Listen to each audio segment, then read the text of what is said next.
কলকাতা থেকে মাত্র 1 ঘন্টা দূরে এমন এক জায়গার সন্ধান দেব যেখানে আপনারা থাকতে পারবেন হেরিটেজ রুমে, করতে পারবেন সুইমিং পুলে মজা, আনলিমিটেড খাওয়ার দাওয়ারের অপশান পাবেন এবং প্রকৃতির কাছাকাছি থাকতে পারবেন। বেশ কয়েকদিন আগে আমরা চলে গিয়েছিলাম ঘটকপুকুরের বনবিথি রিসর্টে। এখানে রয়েছে আনলিমিটেড বাফেটের অপশান। সন্ধেবেলায় মনে হয় এক স্বপ্নপুরীতে চলে এসেছি আমরা। রয়েছে খেলার ব্যবস্থা, ঘোরাঘুরির ব্যবস্থা, ছোট বাচ্চাদের জন্য রয়েছে বিশাল বড় প্লেগ্রাউন্ড। একদিন বা দুদিনের ছুটি কাটানোর জন্য আদর্শ জায়গা এই বনবিথি রিসর্ট। এখানে যাওয়ার জন্য সবচেয়ে ভালো অপশান হলো প্রাইভেট কার, যেরকম আমরা গিয়েছিলাম আমাদের 2 হুইলারে করে। তবে আপনারা চাইলে শিয়ালদা, শ্যামবাজার বা স্প্ল্যানেড থেকেও প্রচুর বাসের অপশান রয়েছে, যা আপনাদেরকে ঘটকপুকুর বাজারে ছেড়ে দেবে। সেখান থেকে টোটো বা অটো করে প্রপার্টি পর্যন্ত আপনাদেরকে পৌঁছতে হবে। ঘটকপুকুর বাজার থেকে বনবিথি রিসর্টের ডিস্টেন্স অ্যাপ্রক্সিমেটলি 1.5 থেকে 2 কিলোমিটার মতো। বাজারের মোড় ঘুরতেই বনবিথি রিসর্টের হোর্ডিং চোখে পড়ল। মেন রোড ছেড়ে আমরা ডান দিক দিয়ে চলে গেলাম রিসর্টের দিকে। কিছুটা যেতেই রিসর্টের গেট চোখে পড়ল। বিশাল বড় পার্কিং এরিয়াতে গাড়ি রেখে আমরা চেক ইন করলাম। ঢোকা মাত্রই আমাদের হাতে পৌঁছে গেল ওয়েলকাম ড্রিঙ্কস। রুমে তো আসলাম, রুমটা আগে আপনাদের সাথে শেয়ার করে নিই। আমরা রয়েছি ওনাদের সুইট ক্যাটাগরির রুমে। এটাই ওনাদের এখানের হাইয়েস্ট ক্যাটাগরির রুম। রুমটা এত বড় দেখে মনে হচ্ছে এখানে রীতিমতো ফুটবল খেলতে পারবো। বিশাল বড় মাপের এই রুম, তার সাথে রয়েছে 2টো ব্যালকনি। রুমে ঢুকেই এত রিল্যাক্স ফিল হলো, বলাই বাহুল্য। রুমটা সম্পূর্ণ এসি এবং সমস্ত মডার্ন ফেসিলিটি রয়েছে উইথ মিনি বার। বেডে মোটামুটি 2 জন বড় এবং 1 জন ছোট আরামসে অ্যাডজাস্ট হয়ে যাবেন। আমি দাঁড়িয়ে আছি আমাদের রুমেরই ব্যালকনিতে, আর আমরা নিয়েছি এটা সুইট রুম।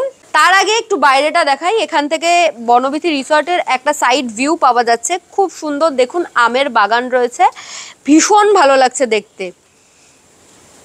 আর এই বৃষ্টি হচ্ছে টিপ টিপ, তাতে আরও বেশি ভালো লাগছে, গ্রিনারিটা আরও বেশি ফুটে উঠেছে। আমার মনে হয় যে কোনো জায়গায় বৃষ্টিতে ভেজা অবস্থায় আরও বেশি সুন্দর লাগে। যারা আসবেন তারা তো আগে থেকে বুকিং করেই আসবেন। আরও একটা ইনফরমেশন দিই, ওনাদের এই রিসর্টে আপনারা নাইট স্টেও করতে পারেন, আবার ডে আউটিংও করতে পারেন।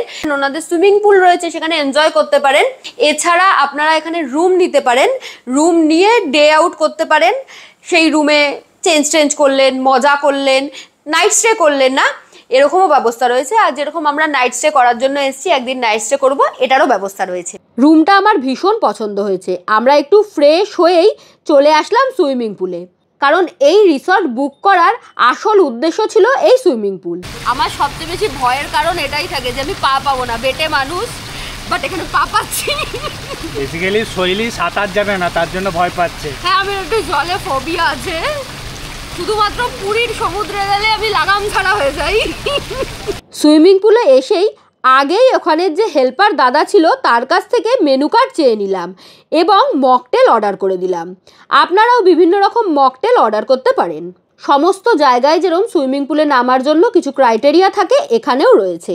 সুইমিং পুলের নিজস্ব ড্রেস কোড রয়েছে। আমরা বাড়ি থেকেই ড্রেস নিয়ে গেছিলাম, তবে যাদের প্রপার ড্রেস নেই তারা ওখান থেকে ভাড়া নিতে পারেন। পার পার্সন 150 টাকা করে লাগবে। আমরা কিন্তু বেশ চুটিয়ে মজা করেছি। উপরি পাওনা হিসেবে ছিল বৃষ্টি। বৃষ্টির মধ্যে সুইমিং পুলে স্নান করার মজাই আলাদা। সুইমিং পুল থেকে স্নান টান করে চলে এসেছি, এসে ফ্রেশ হয়ে স্নান টান করেছি আবার রুমে। এখন চেঞ্জ করে যাব খেতে ওনাদের ডাইনিংয়ে। খাবার আমরা এসেই অর্ডার দিয়ে দিয়েছিলাম, আলাকাটে অর্ডার করেছিলাম। চলুন ডাইনিংয়ে গিয়ে আবার দেখা হচ্ছে। এটা হলো ওনাদের রেস্টুরেন্ট এরিয়া, বনভোজ নাম। আমি সামনে থেকে দেখাচ্ছি আপনাদেরকে। এই যে ভীষণ সুন্দর, ওহ ওয়াও, দেখুন কি কিউট। ওনাদের রেস্টুরেন্টে গেলাম খাওয়ার জন্য। বিশাল বড় মাপের রেস্টুরেন্ট, খুব সুন্দর সাজানো গোছানো।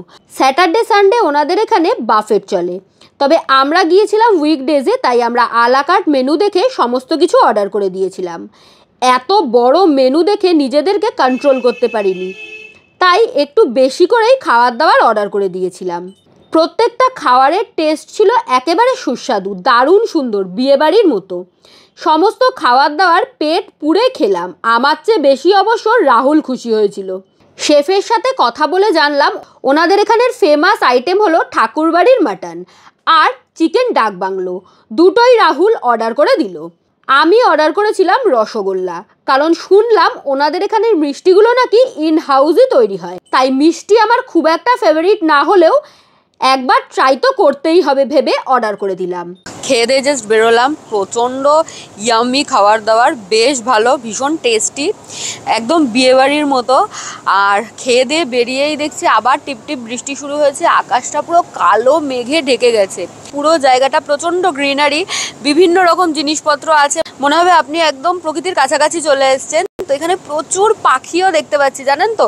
এখন একটু এইদিক ওইদিকে একটু হেঁটে দেখবো যতক্ষণ আলো আছে আর কি, সন্ধে হলে তো আলো জ্বলে উঠবে পুরো রিসর্টে, আর রিসর্টটাকে অন্যরকম লাগবে, বেশ মায়াবীও লাগবে আর কি। কিন্তু এই ঘুরে দেখবো তারপরে এই একটা হয় না একটা এক্সপ্লোর করা ব্যাপার, সেটা কিন্তু থাকে না। তো সেটাই করব আর কি এখন, সেটার জন্যই আমরা এখন এদিক ওদিক ঘোরার চেষ্টায় আছি আর কি। খেয়েছি, খাবারটাও হজম হয়ে যাবে আর একটু ঘুরে দেখাও হয়ে যাবে আর কি। একদম বৃষ্টি শুরু হয়ে গেছে, কতটা কি এক্সপ্লোর করতে পারবো আজকে জানি না, যতটা পারবো ততটা করব, আর যতটা পারবো না ততটা কালকে সকালের জন্য ফেলে রাখবো আর কি।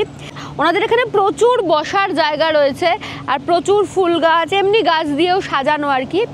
এখানে আম গাছ চোখে পড়ছে, ওইদিকে মর্নিং ওয়াকের তার বেশ কিছু সরঞ্জাম রয়েছে। আর যেই জিনিসটা আমার এখন দৃষ্টি আকর্ষণ করলো, মনে হচ্ছে হাতের মধ্যে গাছটাকে কেউ ধরেছে, কি ভালো লাগছে। এই জায়গাটা খুব সুন্দর, রাত্রিবেলা আলো জ্বললে আই থিঙ্ক আরও বেশি সুন্দর লাগবে। এখানে রয়েছে নৌকা, ওয়াও, এখানে একটা ক্যারাম বোর্ড রয়েছে, পরে এসে খেলবো। বাহ, এখানটা খুব সুন্দর বসারও জায়গা রয়েছে। আরে বাহ, এখান থেকে তো দারুণ লাগছে জায়গাটা দেখতে। আর বেশ কিছু পড়ার বইও দেখতে পাচ্ছি। লাঞ্চ টাঞ্চ করে রুমে আর আমরা যেতে পারিনি, প্রচণ্ড বৃষ্টি, তাই এই রিসর্টেরই একটা সুন্দর ছাউনি করা জায়গাতে বসে বেশ কিছুক্ষণ আমরা গল্প করছি। রাহুল এখন এই সামনে একটু ভিডিও টিডিও করছে, প্রপার্টিটা তো একটু এক্সপ্লোর করতেই হবে। একটা জিনিস আমার ভীষণ ভালো লাগলো, প্রপার্টিটার কোনায় কোনায় বসার জায়গা রয়েছে। শুধু যে বসার জায়গা রয়েছে তাই না, প্রত্যেকটা বসার জায়গায় প্রপারলি ছাউনি করা রয়েছে এবং প্রত্যেকটা ছাউনির নিচে কিন্তু লাইট দেওয়া রয়েছে এবং তার সাথে রয়েছে ফ্যান। সবচেয়ে যে জিনিসটা ভালো লেগেছে সেটা হলো ওনাদের এখানে প্রচুর গ্রিনারি রয়েছে। ওনাদের এই প্রপার্টিটা বিশাল বড়, বিভিন্ন জায়গা বিভিন্ন সুন্দর সুন্দরভাবে সাজানো। এখন যেটা দেখতে পাচ্ছেন এটা হলো কিডস প্লেগ্রাউন্ড, এটা একেবারে রিসিপশনের পাশেই। বাড়ির ছোট্ট সদস্যরা এখানে প্রচণ্ড এনজয় করতে পারবে। সন্ধে নেমে আসলে চারিদিকে আলো জ্বলে ওঠে এবং মায়াবী পরিবেশ তৈরি হয়। ভীষণ সুন্দর লাগছিল সন্ধেবেলায় সম্পূর্ণ রিসর্টটা দেখতে। যদিও আমাদের ঘোরাঘুরিতে সামান্য বাধা ফেলেছিল বৃষ্টি, তারপরেও আমরা ছাতা মাথায় পুরো রিসর্টটাকে এক্সপ্লোর করেছি। খুব সুন্দর লেগেছে, ভীষণ ভালো লেগেছে। রাত্রের পরিবেশ আরও বেশি মায়াবী লেগেছে আমাদের। রাত 8টা পর্যন্ত সুইমিং পুলের অ্যাক্সেস থাকে, তাই রাত্রিবেলাতেও আপনারা বেশ এনজয় করতে পারবেন। বাইরে হচ্ছে মুষলধারে বৃষ্টি, বাইরে বেরোতে পারছি না, তাই রুমে বসে খাবার অর্ডার করছি। এই যে এখানে রাহুল অর্ডার করেছে 2 ধরনের কাবাব, আর সে গন্ধে ঘর মোমো করছে একদম। আর আমি অর্ডার করেছি এখানে মাশরুমের একটা আইটেম। এই যে এই হলো আমাদের ইভিনিং স্ন্যাক্স, আমরা এটা এনজয় করি আর আপনারা আমাদের ভিডিওটা এনজয় করতে থাকুন। Good morning everyone. আমরা যে রুমে রয়েছি, ইভেন ওনাদের এখানে যে কটা রুম রয়েছে প্রত্যেকটা রুমের সাথেই কমপ্লিমেন্টারি ব্রেকফাস্ট থাকে। তো সকাল সকাল ব্রেকফাস্ট করার জন্য রেডি হয়ে গিয়েছি। এখন আমরা যাব ওনাদের ডাইনিং হলে, সেখানে ব্রেকফাস্ট বাফেট চলছে, সেটাই অ্যাটেন্ড করতে। সকাল 8টা থেকে ব্রেকফাস্ট বাফেট চালু হয়ে যায়। আমরা সময় মতো ডাইনিং হলে পৌঁছে গেলাম। তারপর গিয়ে এত খাওয়ার একসাথে দেখে কোথা থেকে শুরু করব বুঝেই উঠতে পারলাম না বেশ খানিকক্ষণ। তারপর আস্তে ধীরে একটু সামলে নিয়ে প্লেট হাতে তুলে নিলাম। একটা একটা করে দেখতে থাকলাম কি কি রয়েছে এবং নিজেদের পছন্দ মতো খাবার নিয়ে টেবিলে এসে বসে গেলাম। সমস্ত খাবারের স্বাদই ছিল বেশ ভালো। এই হলো আপাতত আমার প্লেট। এখানে উত্তাপাম আছে, এখানে একটা স্যান্ডউইচের পিস আছে, এটা হচ্ছে চাটনি, আর এখানে হচ্ছে সাম্বার। পাস্তাও দেখেছি, হোয়াইট সস পাস্তা নেব, বাট এগুলো খাওয়ার পরে। আর এই যে সাইড থেকে এরকম সুন্দর ভিউ রয়েছে। এটা হলো রাহুলের প্লেট, এক গাদা মিষ্টি সকাল সকাল, আর ছোলা ভাটোরা। আমি আনিনি, বাট ওর থেকেই ট্রাই করব।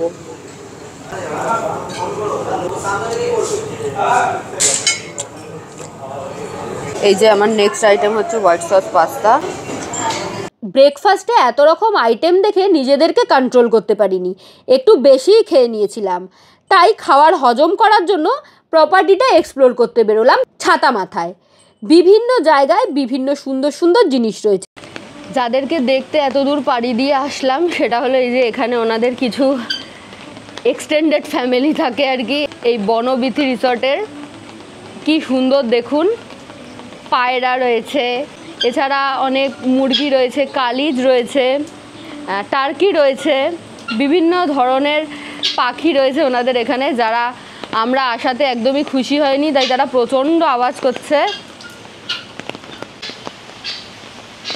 ওনাদের এখানে একটি হেরিটেজ রুমও রয়েছে, ভীষণ সুন্দর এই রুমের ইন্টেরিয়ার।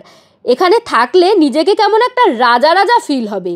বেশ অ্যান্টিক জিনিসপত্র দিয়ে সাজানো। ওমা, ওয়াশরুমে ঢুকে তো আমি অবাক, এখানে রয়েছে একটা ছোট্ট বাথটাব, দারুণ সুন্দর।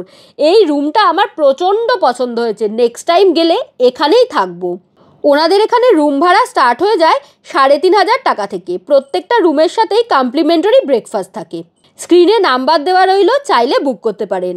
একটা উইকেন্ড এখানে অনায়াসে কাটানো যায়।